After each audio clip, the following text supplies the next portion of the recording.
கன்னிராசி நண்பர்களுக்கு உத்திர நட்சத்திரம் மீதமுள்ள பாதங்களை பிறந்தவங்களுக்கு பார்த்தீங்கன்னா இன்னைக்கு வந்துட்டு பயங்கர சேஞ்சஸ் ஏற்படும். நீங்க ஒரு லைன்ல போயிட்டே இருப்பீங்க, சப்ஜெக்டே இல்லாமல் இன்னொரு ட்ராக் மாறும். பட் அந்த ட்ராக் மாறுறது நல்லதே, சுபிக்ஷமா இருக்கும், அதனால தொந்தரவு கிடையாது. அடுத்தது பார்த்தீங்கன்னா அஷ்ட நட்சத்திரத்தில் பெறக்கூடிய ஆட்களுக்கு இன்னைக்கு ஒரு சுமாரான நாள்.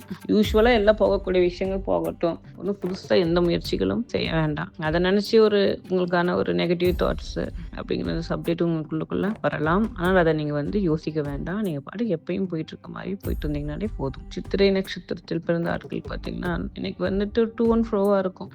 அது மாதிரி ட்ரையல் அண்ட் எரர் ஆகக்கூடிய நாள். ஒரு விஷயத்த நீங்க பண்ணி பார்க்கலாம், ஓகே அது எப்படி ஒர்க் அவுட் ஆகுது அப்படிங்கிறது இன்னைக்கு உங்களோட இதை சப்ஜெக்டை பண்ணியாச்சு. ஸோ இதை வச்சு நாளைக்கு எப்படி நம்ம டீல் பண்ணலாம், போட்டு பார்க்கலாமான்னு சொல்லிட்டு இன்னைக்கு ட்ரையல் அண்ட் எரர் கான்செப்ட்ல மட்டும் டேவை எடுத்துக்குவாங்க. ஸோ உங்க எல்லாத்துக்கும் இருக்கக்கூடிய இன்னைக்கு அதிர்ஷ்ட திசை மேற்கு, அதிர்ஷ்ட எண் 9, அதிர்ஷ்ட நிறம் உங்களுக்கு அன்லக்கி கலர் பார்த்தீங்க அப்படின்னா பேஸ்டல் எல்லோ.